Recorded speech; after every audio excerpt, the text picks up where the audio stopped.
مؤثر و ارزنده ইরানের মিসাইলের তাণ্ডব লীলা দেখছে পুরো মধ্যপ্রাচ্য জুড়ে এখন পর্যন্ত ১২৫টি মিসাইল ছুড়েছে তেহরান। মধ্যপ্রাচ্যের ৪টি ঘাঁটিতে মার্কিন সামরিক স্থাপনাকে লক্ষ্য করে ধ্বংসযজ্ঞ চালিয়েছে তেহরান।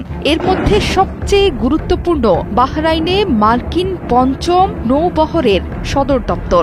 এত গুরুত্বপূর্ণ স্থাপনা থাকা সত্ত্বেও ইরানি মিসাইল কোনোভাবেই আটকাতে পারল না দেশটি। হামলার পর প্রকাশিত ভিডিওতে দেখা গেছে দেশটির রাজধানী মানামায় বিকট শব্দে বিস্ফোরণের পর ধোঁয়া উঠছে উপরের দিকে। ইরান স্পষ্ট করে জানিয়েছে সেখানে আঘাত হেনেছে তাদের শক্তিশালী মিসাইলের বহর। এর মধ্যেই ওই এলাকা থেকে সাধারণ মানুষকে সরিয়ে নিতে শুরু করেছে বাহরাইন।